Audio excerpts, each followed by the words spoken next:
तो भाई आदि शंकराचार्य पाठ के सारांश के बाद जो सारांश आता है वो आता है आपका संस्कृत भाषाया गौरवम।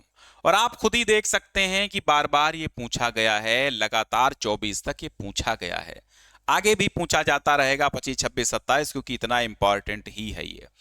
अब चूंकि हेडिंग्स वाइज हमने यहां पर इसलिए इसको रखा है क्योंकि आप हेडिंग रट लीजिए, हेडिंग रटने के बाद ही आपका काम हो जाएगा, यानी आपको याद हो जाएगा। ठीक है, अब यहां देखिएगा, सबसे पहले आप क्या लिखेंगे? संस्कृत भाषा संसार की सबसे प्राचीन भाषाओं में एक है। ये ज्ञान विज्ञान से परिपूर्ण, सरल और सुमधुर और प्रिय भाषा है। इतनी बात लिखेंगे। अब स्टेप आता है 1, क्या लिखेंगे इसमें? प्राचीनतम भाषा।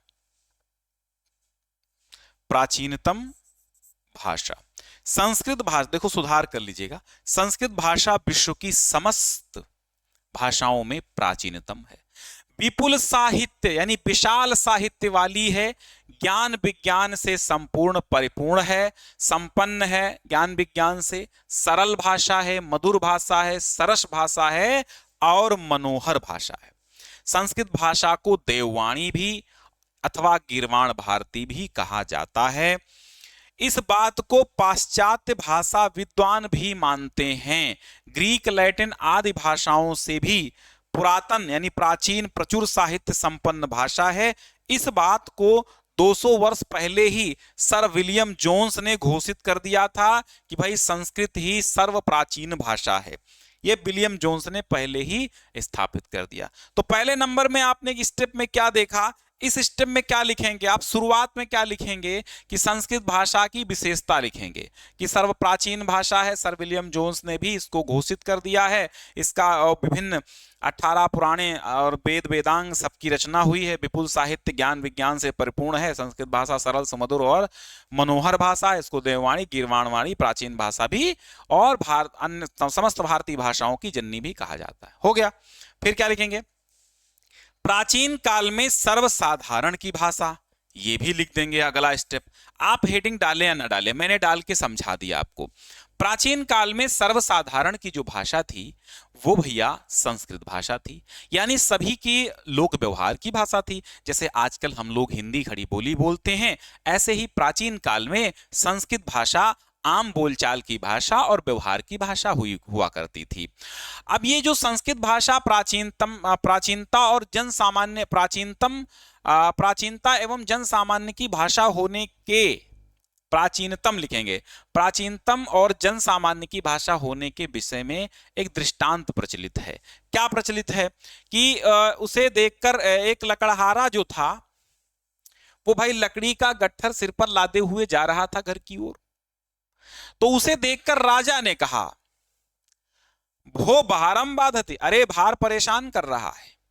तब लकड़हारे ने उत्तर दिया, क्या कहा राजन? लकड़ियों का भार इतना परेशान नहीं कर रहा जितना कि आपके द्वारा प्रयुक्त बाधत शब्द ये परेशान कर रहा है। ठीक है, भो भारम बाधती है, भो भारम बाधती, ये जो बाधती था ये कुल मिला के व्याकरण सम्यक नहीं था। इसलिए लकड़हारे ने कहा यह आपका जो बाधती शब्द है ये ज्यादा बाधा पहुंचा रहा है। ये जो बाधती शब्द है ये ज्यादा बाधा पहुंचा रहा, चूंकि ये व्याकरण के हिसाब से त्रुटिपूर्ण शब्द है, ये यहां पर नहीं लगना है। ठीक, तो इस तरह हमको प्रतीत होता है कि भाई प्राचीन काल में आम जन की जो भाषा थी वो संस्कृत भाषा थी, वो अपनी देववाणी भाषा थी। ठीक, विशाल और प्राचीन साहित्य है संस्कृत भाषा का, ये लिखेंगे अगले स्टेप पे कि भाई संस्कृत भाषा का साहित्य अत्यंत समृद्ध साहित्य है। ये गद्य, पद्य और चंपू 3 प्रकार का साहित्य संस्कृत भाषा में मिलता है। चंपू मतलब होता है जो गद्य पद्य का मिश्रित रूप होता है, वो चंपू होता है। संसार का प्राचीनतम ग्रंथ ऋग्वेद इसी भाषा में है। और ऋग्वेद छोड़ो, चारों वेद, 18 पुराणे, अनेक उपनिषद, रामायण, महाभारत आदि सभी ग्रंथ इसी संस्कृत भाषा में है। और इनमें साहित्य के विषयानुरूप सरल और क्लिष्ट रूप प्रकट होते हैं। सरल भी है और कठिन भी है।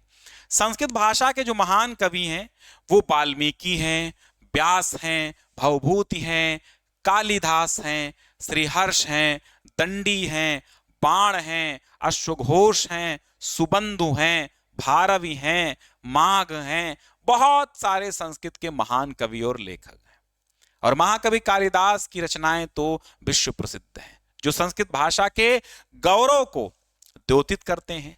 संस्कृत का व्याकरण तो संसार में अद्वितीय व्याकरण है भाई। देखिए, इसमें संधि, समास, अलंकारों का आदि सूक्ष्म विवेचन है, और इसके काव्य में भी ध्वनि माधुर्य और श्रुति माधुर्य दोनों चीजें हैं।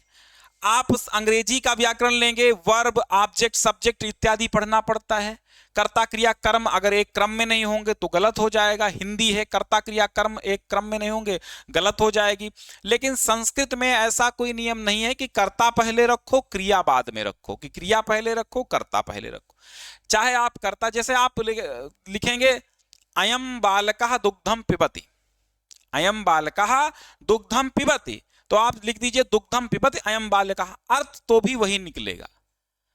तो अयम दुग्धम बालकः पिबति, अर्थ वही निकल रहा, कोई भी गलती नहीं है, क्योंकि संस्कृत में कर्ता क्रिया कर्म का क्रम चाहे जैसे रख दीजिए वो सब सही माना जाता है, उसमें ऐसा नहीं है।